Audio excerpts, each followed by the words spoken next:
Hello, welcome to the table. My name is Jonathan Hicks. I'm Steve Rain. And I'm Mark Windle. And we are doing our top 5 deduction games. Now, I must admit, I was a little bit unclear when we first came up with this idea as to what counts as a deduction game. What did you consider deduction? So initially I was talking about deduction and hidden role, hidden traitor, and someone just said, I'll just narrow it down to deduction. I'm like, well, yeah, it kind of encompasses the other things as well. But I've gone down the route of a game where you get progressively more information to try and work something out. Okay. So that could be social deduction games where you talk more to work out what's happened, or it could just be a game that every turn you know a bit more about what's going on. Yeah, I didn't have much trouble picking some games like this because it's a category I really like. Yeah. Yeah, I think I just went for a broad stroke of anything where I'm trying to find out information and use that information to improve my odds, whatever it be. Okay. I like social deduction games. The good ones I think are great. So they're probably going to feature quite a bit. But also, I like the whole trying to solve the puzzle effectively, that element of deduction as well. So we'll see how much they feature as well. All right, on to our number 1. 5. Sorry, 5. Marvellous. It's number 5. Okay, my number 5 is, well, when Codenames came out, I was a big fan of it. And I just think, though, in recent years it's been superseded by other games. And one game that's done that for me, certainly, is Codenames Duet, which is just the 2-player version of Codenames. But rather than, or the issue with the team-based original Codenames is the downtime. There's just too much downtime in it. But the Codenames Duet is done so well, so there just isn't any downtime. Because you're working together, it's a cooperative game. When you're trying to give the clues, the other person's thinking of the clues at the same time, so you've both got stuff to do all of the time. I like the thought process you're going through, thinking, how can I connect this with this? And when they give me a clue, are they thinking it's this, or they're trying to connect it with this? That whole word-based deduction, I really enjoy.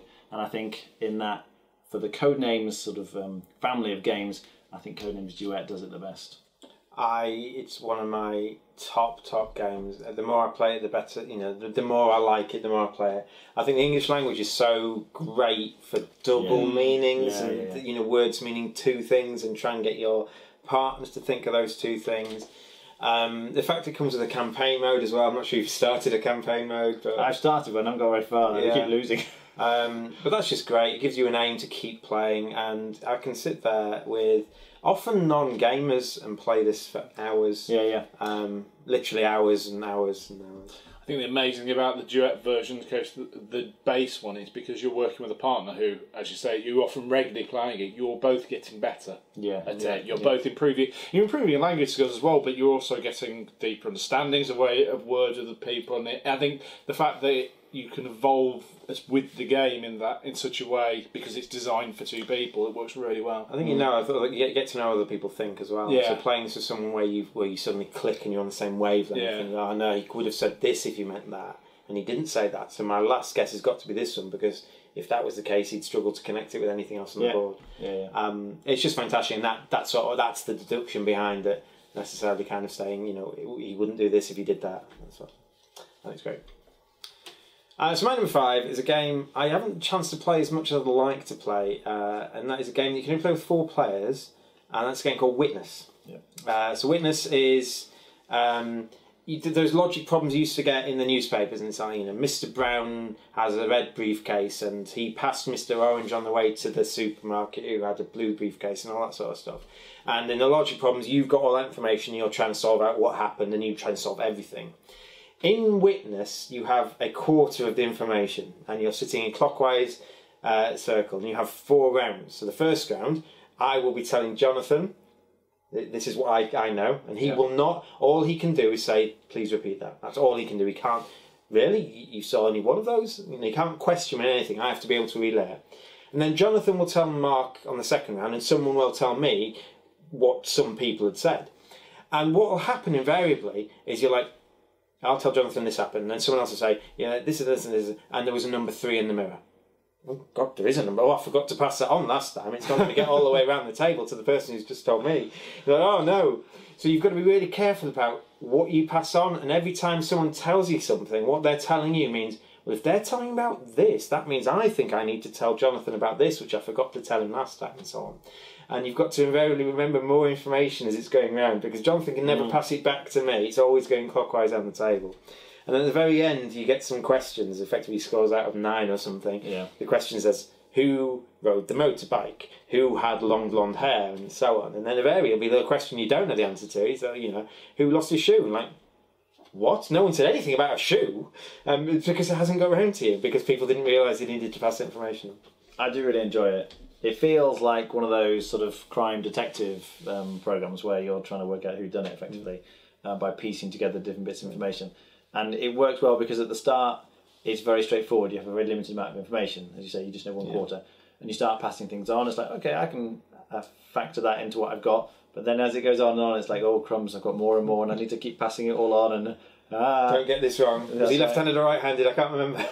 And just at the point where I'm about to go, it's too much, the end, so the length of the game is good, and then you get to try and work it all out. And I like the way there's like a book of different scenarios you can do, and they're graded in difficulty, so you can kind of start with the easy ones. I don't think I've ever done the super hard ones, but I think I've done a hard one. Okay. Yeah, I love it also. It's I just think that each of the individual puzzles is quite interesting, and it's so I can't think of any other game like it. It's really the puzzles themselves. If you had all 4 bits of information, dead easy. It's the fact that you have to be able to pass them on in a way where you're not questioned on it. You have to relate everything you think they're going to need, and they may need more than it. They may not have supplied it, and they can't ask you back. Did he have a helmet? They can't ask you that sort of question back. You have to be very careful. You're going to find often there's too much information for you to be able to pass it all on, and you want to kind of rationalise some of the information.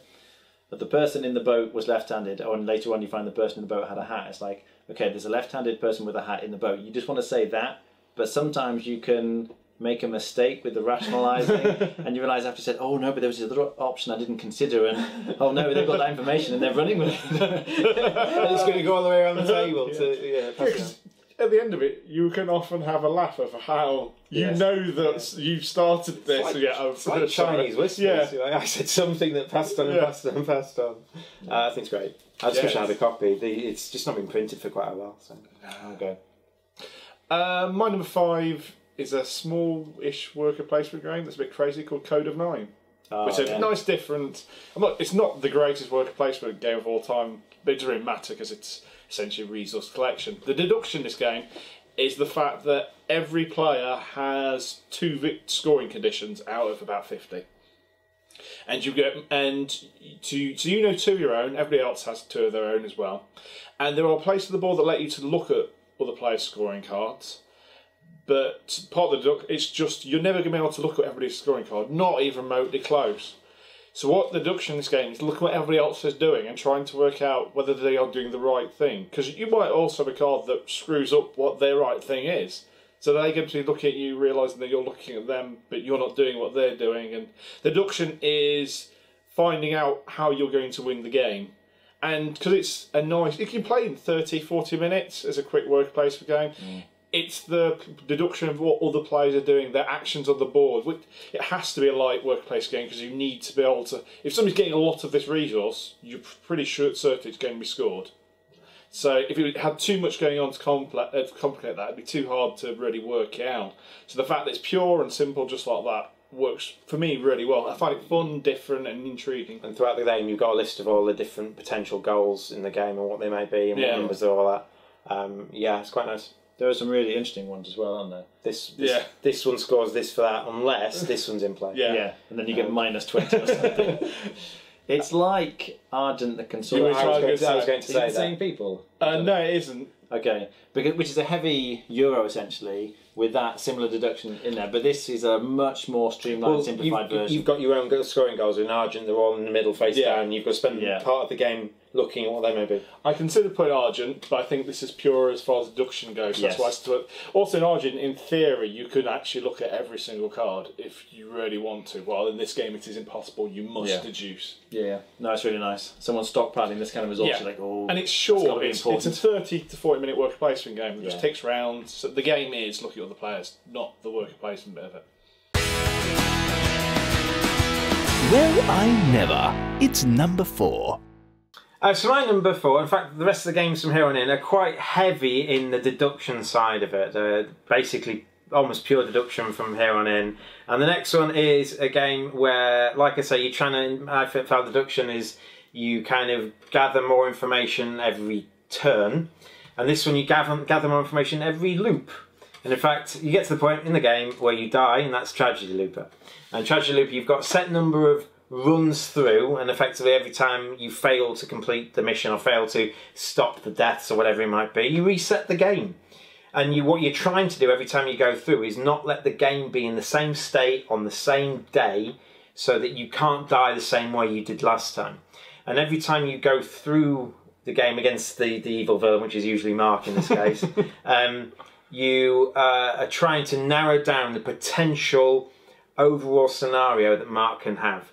So the lovers, if they're in the same place on day 3, they'll lose you the game. So when you get to day 3 next time, everyone is in the same place last time. You have to make sure you try and split them up this time.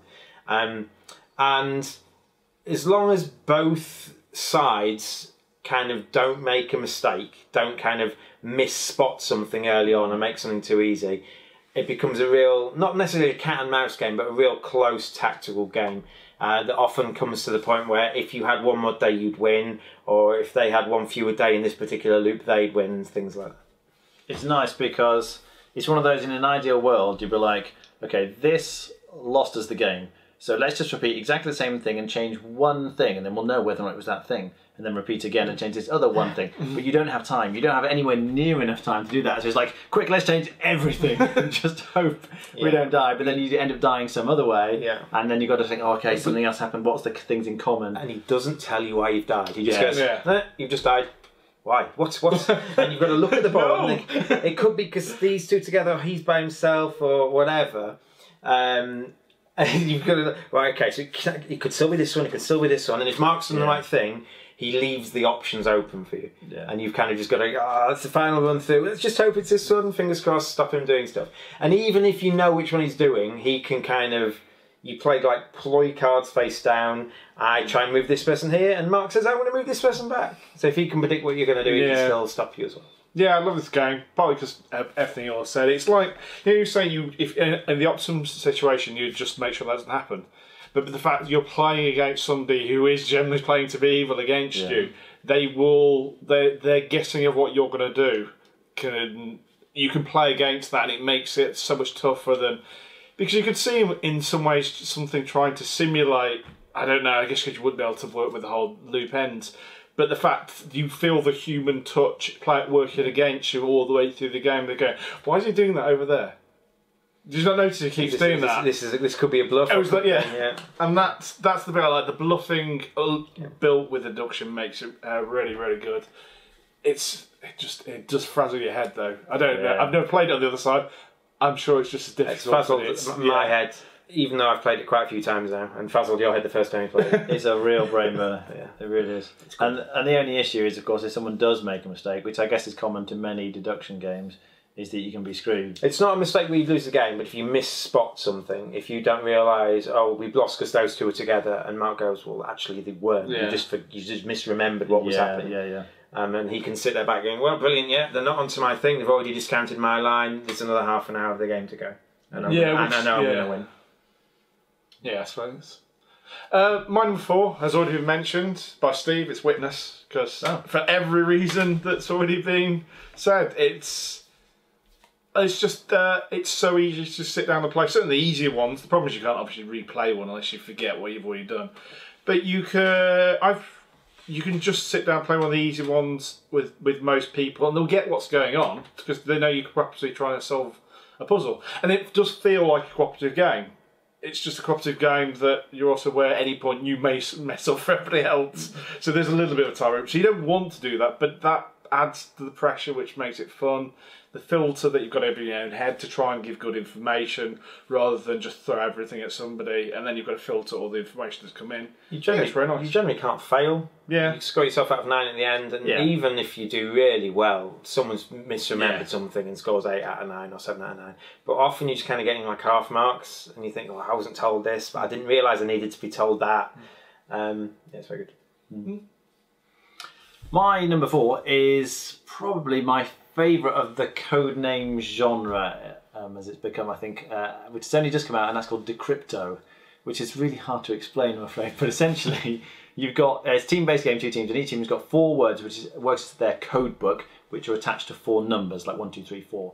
And you take it in turns, one person on each team, to communicate to the rest of their team a code, like 1, 2, 3, by connecting to the words that are on there. So you're trying to say, if the first word is animal, then you might say living or something to try and connect to it, and that would then give them the number 1.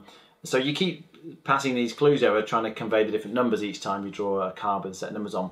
But at the same time, the other team are listening in to all the words you're using, trying to deduce your code. And that's really interesting. It means that you need to get your team to guess the code you're giving, but you also need to make sure the other team doesn't guess the code, because they get a chance to guess each time as well. So it's a really nice tension between being obvious enough with your clues that your team are going to get it, but not being so obvious that the other team are going to get it. And the more clues you give, the harder it becomes to stop the other team getting it. We've been playing it a lot recently, haven't we? And it's just it's a lot of fun. I've owned it less than a week, and I think it's fantastic. Yeah. And so have you as well. Yeah. I took it away with my family this weekend, and we played it. You get a stack of sheets where you write down and record things. I think we've used half of them already. I think it's very good, and it's the most thematic of this sort of thing. It really does feel like you're listening into them and trying to crack their code. You've got your Enigma machine. What's their setting for this machine so that your machine can work and crack their code? And the closer you get to their setting each time, the more likely you're going to win. Yeah, I do like the fact that you're working out what they're trying to do, as well as if you're the one who's all part of the team trying to work out your own information coming in. It's the balance between that, and you can try assign roles to people doing different things, and it does ramp up the stress a little bit because you are trying to do 2 things at once essentially, and I think that makes it more tricky in the fact that I am trying to get my head around things. And also, I know as you write down the list of the words I'm giving to the other person, it's like, oh, no, I can see, they must be able to see it by now because I'm giving all these words. But yeah, really, really good fun. Extraordinary. It's number 3. Okay, for my number 3, it's Murder, Deception, Hong Kong. Yeah, I thought that'd be on the list. Because I really like it, but it has deduction in 2 ways, which is quite fun. It's not only deduction in the fact that people are playing different roles and trying to work out, well, who was the murderer is important, but also who's trying to screw you up and who's on whose side or whatever. That has some. But there's the main deduction of the game of, well, he's put that porn on there, saying that it's related to that. So who's either weapon or whatever, who does that relate to? So you're trying to deduce who might be working with or against you, and B, what the actual person who's giving the information out is actually trying to give the information they're trying to give. So it has a twofold, which makes it really fun. The thing I like about it, compared to many of the social deduction games, is the fact that you've actually got real information to base your hunches on, if you like. You're not just making wild accusations, she's the criminal, without anything to go on. You're like, oh, there was this bit of evidence here and this bit of evidence. I'm not sure, but it makes me think it's probably this person, and that's really nice. Yeah, you're not just saying you're lying. No, I'm lying. No, you're that sort of kind of random guess. So, like in the first few rounds of like Resistance or Secret Hitler or something, you don't have much to go on if you're a good guy. You really don't. The bad guys are all subverting this and subverting that, and they know whether a mission's going to fail or not necessarily. But in this one, it's really good. You don't have to. You don't have to be aggrieved that someone's kind of calling you out being lying, because you've got these things in front of you, and even if you go, yeah, I can kind of see why you're picking on me, and there's a reason for doing so. It's very good. Mine is one of my all-time favourite social deduction games, and that's One Night Ultimate Werewolf. It's been around a few years now, but I still keep coming back to this one. And although it does have a bit of the not too sure what's happened, but I'm just going to accuse him or her because they look guilty, I still love the whole, everyone closes their eyes and you can tell things are happening, someone's swapping this role or they're moving here, and you can sort of hear the cards sliding potentially. And it gives you that sense of tension, like you're all in a dark room or something and there's a killer walking around. It does it better than any other game. I just love that whole feeling. And it's nice and short, and then you do get the discussion of people are saying things, oh, I swapped this or I didn't swap this, and so there's there's no definite information to go on, but you're basically looking at the accounts of all the witnesses, if you like, and trying to work out which one of these is lying. Because some of them do they conflict? Yes, yes. Does this conflict with that? And if it doesn't conflict, am I now a werewolf? Yeah, that's right. Because you can get very caught up on trying to find the werewolves, and suddenly you put it all together, and you're like, I think I'm a werewolf. I better stop talking. The use of an app in this has enabled so many more roles and so much more scope. Yeah. You used to be able to do Mafia or Werewolf by someone reading stuff out, and only a few people wake up at night. Everyone can wake up at night, everyone can do something, and everyone has a reason potentially to lie, but there generally seems to be more villagers than non-villagers, and they're out trying to out it. And it also means that anyone can pretty much stand at the table and play it, which has got more games done, because the app essentially tells you what you got to do. Which is really important, because with all those roles, you don't have to remember all those roles. You just need to remember what you need to do, and that's told to you by an app, which makes it so much more just easier to get to the table than a lot of the Simrish sort of things. So many times when I've been explaining it to new players, like, hang on, what's going to happen again? And I say, don't worry about it. Just listen to the app and do what it says. It works so well. So my number 3 also uses an app, but it isn't One Night on Werewolf. It is a game where the app stops the game getting broken. So in Cluedo, if someone tells you wrong information, if you accuse someone and goes, no, I haven't got any of those, and they have, and they've just forgotten or forgot to pass you something, it wrecks the game. You will start making accusations based on false premises. And this is Alchemists. Yeah. So Alchemists is a Euro game with a really strong deduction part of it, and effectively you're mixing ingredients. You take the 2 ingredients, you say, right, I'm going to go onto this spot, I'm going to mix a potion. You take a picture on your phone of the 2 ingredients you're going to do, and your phone tells you the outcome of that thing. And because the phone and the electronics are doing right, and they're doing right with everyone's phone synced into the same code, you can't get it wrong. You may mess up after that. That's eminently possible on your own recording, and when you're kind of trying to use the information you're getting to cross-record on the grid, and that's the bit I really like about Alchemists, that, trying to get to the answers quicker than other people, because if you do that, you can use the Eurogame part of it to publish your results and get the points. It's not just about who can crack the code the quickest or the best, it's about who can do it the quickest and then use the remaining actions they've got for the rest of the game to try and score the points.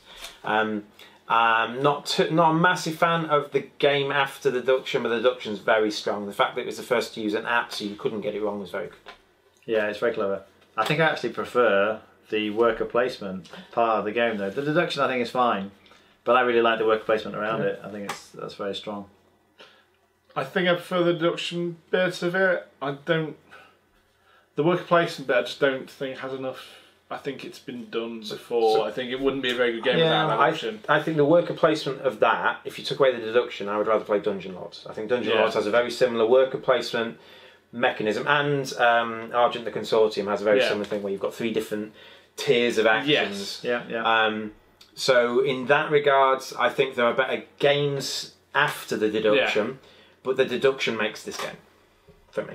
One thing that's very interesting about it is that if you wait in terms of your deduction, you're mixing potions to work out exactly what a particular potion is, then you're never going to win, because it just takes too long. You're never going to publish the results and get someone's made a mistake, if someone's gone too early and got it wrong, you can debunk them and kind of get back into the game. Yeah. But if someone's correctly beat you to the things, they're going to outscore you. So you need to get to a point where you're fairly sure this is what the ingredients are, and then you publish, which is nice because it avoids people being too... making sure they've ticked every single box, like too completionist in that sense. You've just got to take a couple of risks, which adds a little bit of luck element. When someone publishes, they might not definitely know it, and you're like, oh, maybe I'm still in with a chance on this. Or if they know, you think, I'm going to assume they've got it right, which means that, then this and this must be the case, but you're banking on them getting it right, and they might just be taking a punt as well. No, it's very clever. Spiffing. It's number 2. My number 2 is another game that I've only just started playing in the past week, which is, for me, my favourite from the whole word game genre, I think, and that's Where Words, which is essentially 20 questions mixed with werewolf. It sounds a bit strange, but it actually works really well. You're dealing out a selection of hidden roles. Essentially, you're either a villager, in which case you're trying to ask questions and figure out what the word is that everyone's trying to guess, or you might be a werewolf, in which case you're trying to divert people from the truth, or you're a seer, in which case you know what the real word is and you're trying to help people get there. So you go around... Not so obvious, yeah. You go around everyone asking the questions, and that's fine. I quite enjoy that whole, is it alive? Is it man-made? How old is it? What's it made of? You're doing all that, trying to narrow down, and I like that deduction element. But then at the end, once you've managed to get it, if you get it correctly, the werewolves get a chance to guess who the seer is. So if the seer is too helpful, you can lose. So it's very important not to be too helpful, but equally, if you don't get it in time, then everyone has a chance to guess who the werewolves are. And again, if you manage to guess correctly, you win. So the werewolves mustn't be too obvious in trying to ask stupid questions. So that balance of, there's often several people who know what the word is and they're trying to help one way or another without making it too obvious. It just works really well. Again, I played it a lot with my family, really enjoyed it. It's just fantastic. As a villager, you still have stuff to do, but one of the best bits is if you're a werewolf or the seer, you spend the whole game not necessarily trying to help your team or hinder the team, but you spend the whole game trying to work out who the other one is, because you've got the best information, well, the word is this. Who's asking the most helpful or most unhelpful questions if they know what the word is? And so not only are you trying to help your team or hinder it, you've got that extra super level thing. But if you're just a regular run-of-the-mill villager, you've got so much more to do. 20 questions is a great game. Obviously, this is potentially more or less than 20 questions. But yeah, you've still got stuff to do, and it's very good. It's a very good introduction to bluffing and laughing. Yeah, it's like such a clean game as well, because there isn't a huge number of rolls, but it isn't really required to have it.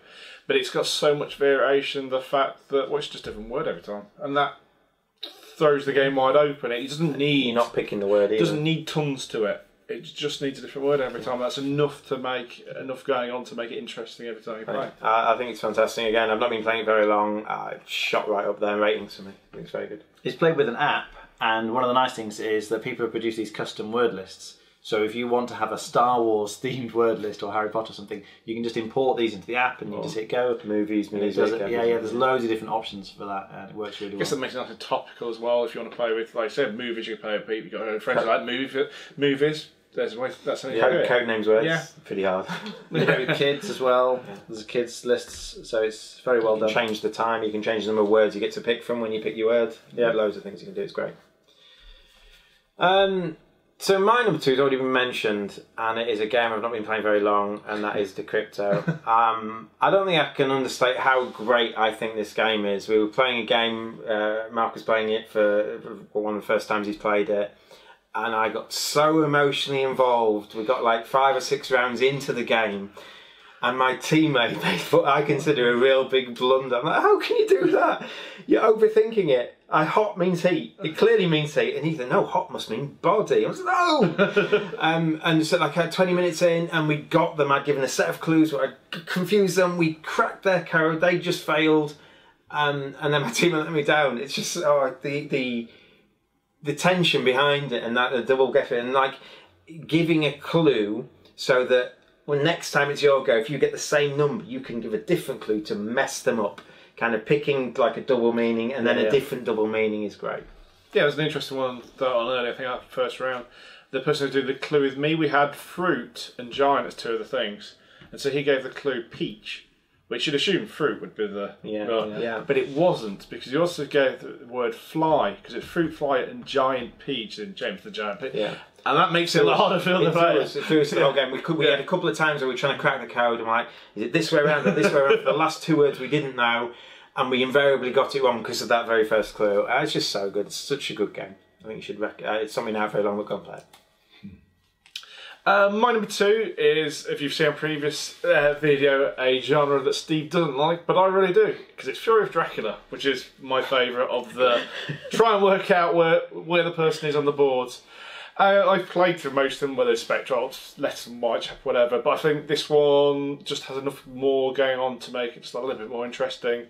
It's now hitting the 4th edition of it, and yeah, I like that style of game anyway. Whether you're the one who's in pressure of being hunted, or whether you're collaborating with everybody else to be the hunters, where you can see somebody looking across you the table, knowing that you're either messing up or really sweating below that. And then it is the proper game of cat and mouse. So yeah, I just like that genre of games, and this is my preferred of the set. So I do not like this genre of games. However, of all the games I've played with this genre, this has the best theme, it has the best art, has the best map, has the best reason for doing what you're doing. So although I personally don't like this mechanic, I think this is the best of that lot. I really like the hidden movement mechanic, certainly.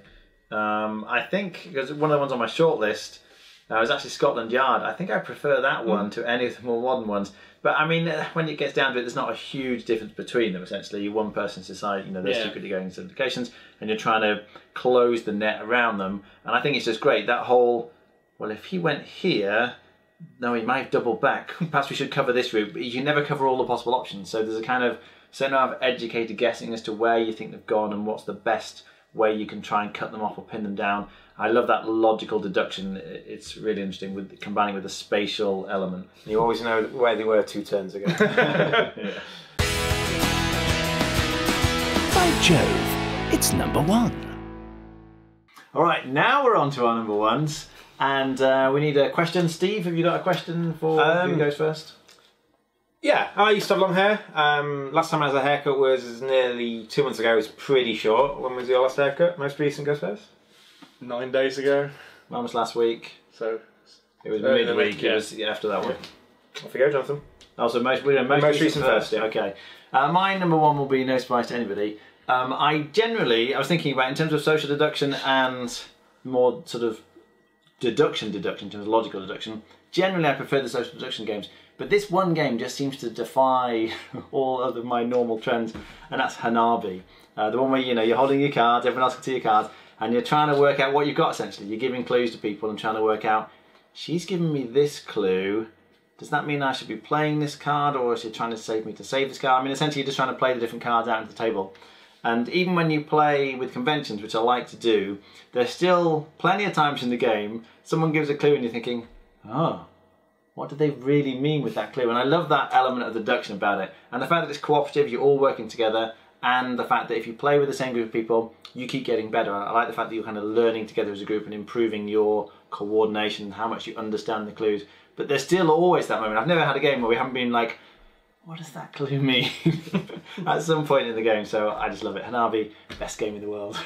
How many lists has this been number 1 on there? What can I say? It fits quite well. So my number 1 is not Hanabi. So this is the first time I think Hanabi's not been on both our lists. My number 1 is probably the driest deduction game there is that I know of. Yeah, I know that. Sleuth. And when Jonathan was citing examples at the start, he goes, it's not on my list, but Sleuth, I'm like, yeah, that's definitely a deduction game. Yeah, that's definitely the sort of game I'm going for. Sleuth is a very old game. I think it was out in the 70s, and some people would say it hasn't aged well at all because there's no theme behind it. There's no, and it's very, very, very dry. I love that. I love the fact that if I want to do a deduction game, Alchemist has a really nice part of a wider game where there is some theme there, but the deduction part of just kind of trying to get it the most efficiently as you can, and Sleuth maximises that. You find that a lot of the skill in Sleuth is the note taking and how you notate the information you get the best way possible, and doing that well means you're going to beat people who haven't done well. There is a kind of like a learning curve that if you haven't played it before, you're going to get beaten by someone who has. But I really like trying to just refine the system I've got over the time. I just don't play it enough, which is a sad reason, I'm afraid. It's a real brain burner, a bit too much of a brain burner for me, I think. But you are trying to, as you say, process an enormous quantity of information as it keeps coming at you, and just trying to take the notes in an efficient way. It's really difficult because you've got to not just write down what you've been told potentially, but what that means, like the implications of what you've been told for other things. He's got 3 blue ones, but one of his blue ones has already been mentioned previously, and he's not got any single diamond, so it can't be the single blue diamond. So you can, and you're trying to find the missing gem basically. A positive for me and a negative for most people is that you can never switch off. You've got to listen to everyone's answer to every question. You don't have to. If you don't listen to something, you're going to miss information. And if you miss information, technically you might get it slower than other people. I like playing it with the game where there's several missing gems. And if you find one of them, you can win. And then if you find the second one, you'll come second. effectively. Once you found one of them, you can drop that.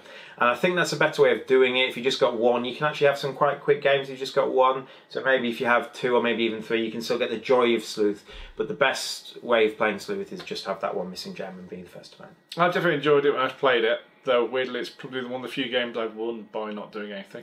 Yeah, there was a game where 3 of us made errors and by just not. Which you can. I've seen happen in Cluedo before, where a couple of people have think, oh, it's probably this or this, and they've had a random guess and they got it wrong. But fundamentally, it's still funny. I don't think it holds up badly. It's just the style of game it is. They wouldn't be able to make that game nowadays. I think you have to paste a theme on it. Yeah, and you'd bemoan the fact that I've got this theme's pasted on, whereas back in the day it didn't matter. It's very subject to if somebody makes a mistake when giving answering one of the questions, it can ruin everything. Speaking of mistakes, Mark should have gone next. Whoops. My number 1 will come later. My number 1 was, it doesn't really matter because mine won't be surprised. It is Treasure Looper because for everything we've already gone through, I really like it. I think I've just also had the advantage of that I have played the bad guy, and I think the guesses is intense, but playing as your path to win narrow over each in successive loop, and I've always described it, and it is essentially like spinning plates, and over time those plates are going to break until you've got 2 plates and just hold them that nobody gets the right one. It's so stressful. But so again, it's just not. It's a game I can't really compare to anything else. I don't think there's really anything else that's like it, and that's what makes you love it. I hope you don't take this the wrong way, but if I play it again, I'd want you to still be the bad guy, maybe because I know wouldn't want to swap. Yeah, well, I know what I'm doing as well. Yeah, and I like that kind of meta game. Yeah, I have marks in. Oh, he's doing this because he did this last time. I wouldn't want to swap because I think one of us would. Mess do up. it work, and I think you do require both teams to be on it on the board to play it. So, otherwise, it can break. If somebody does make a really stupid mistake early on, it can upset the game. Generally, the people I play with aren't going to make that bad a mistake, but it can happen. Any honourable mentions then? Yeah. So my number 5.5 was Codenames Duet. Okay, yeah. It's probably not as pure deduction as all the other ones I've got on the list, I think, potentially. And my real number 1 would be Bridge. But I can't put that on the top of every list. Bridge has got more deduction than I'm capable of doing. I think you can be at a higher level and still do it, whereas some of these games technically can be solved, or it feels like you can get to the point where you're almost solving them. Yeah. Bridge can't, and for that reason it's just great. I think most of the listing and stuff that came on the people's list, I was like Werewolf, Werewords, all the current crop of that shorter deduction like style of game. The code names evolved, and the way it's been blended with different genres is working really well. And we're getting quite a few of them at the moment. Hopefully, we don't get burnt out on them. But for the moment, they are generally getting better. They are built standing on the shoulders of giants. I think we'll keep getting them until there's like a critical, not necessarily a critical mass, but like where they can't make any new ones that are better. Yes, they're going to struggle to make them better, aren't they? I think Codenames broke the mold because it was the first in a series of great games, and there's eventually going to be a different ilk. It'll change a teeny bit, and there'll be a different ilk of games that are great. I mean, I thought the obvious one we didn't include is just escape room games. I think this, but I didn't want to include them. I also think it depends on the one you play. Can be, some are, some aren't. That feels like solved it next. Whereas a lot of these other ones have kind of is a build up of information as the game goes on, which is what I consider to be deduction. So although I think they're fantastic games, I didn't include them on the list. The only other one I thought would be Hoax, which is a better version of Coup in my opinion. That was the only other one I thought of putting on, because it's accumulation of the game. Once you've looked at someone's hands and they've shown you 4 potential cards they could be, now I've narrowed it down, and I'm narrowing it down as the game goes on, and that feels good. The other one I had on my shortlist was Crosstalk, which I prefer to Codenames, but not as much as Decrypto. So that was the kind of order that they came out for me in the end. More I play, every time I play a game of it, I think it just jumps that much further ahead. So, tell us your thoughts. What are your favourite deduction games? Would you agree with any of our choices? Are there any that you think shouldn't be on this list? Do let us know in the comments below. Alright, thanks for watching. My name's Jonathan. Steve. And I'm Mark. Bye.